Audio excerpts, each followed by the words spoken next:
menjual tanah sawah yang bisa dipakai untuk pembangunan ataupun membuat rumah yang luasnya sekitar 750 meter atau sampai 800 meter dengan harga per meternya 350.000, terletak di wilayah Kecamatan Utara Timur, Kabupaten Pidijaya, Aceh.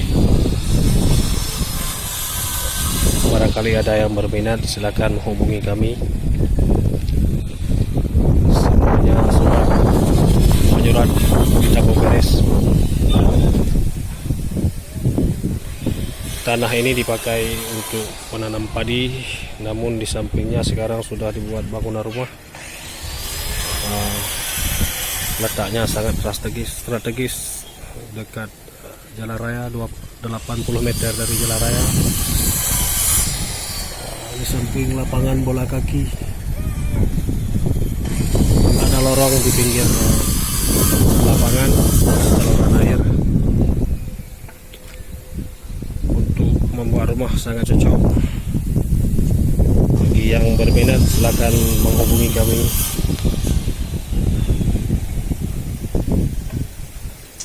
Mungkin itu saja.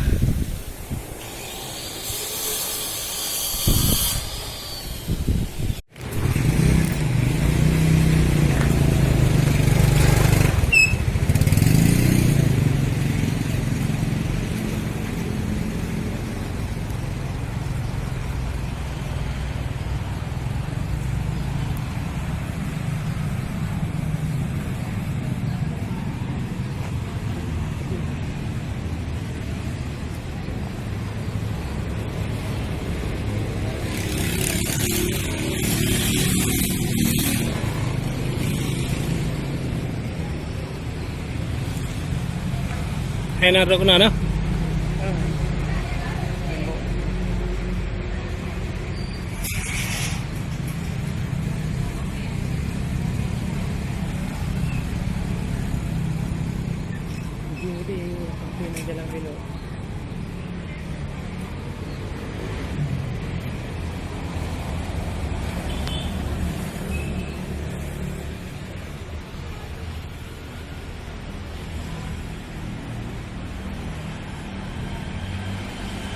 Video.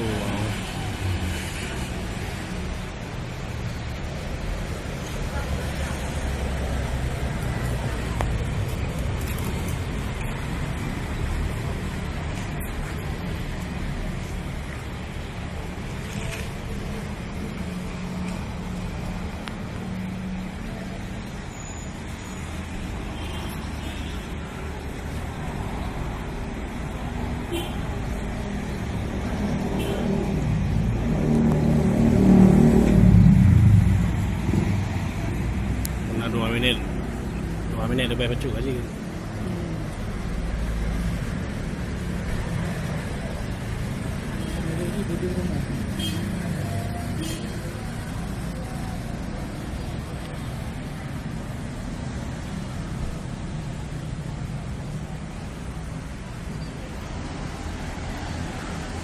Ada tulis tank mana kan?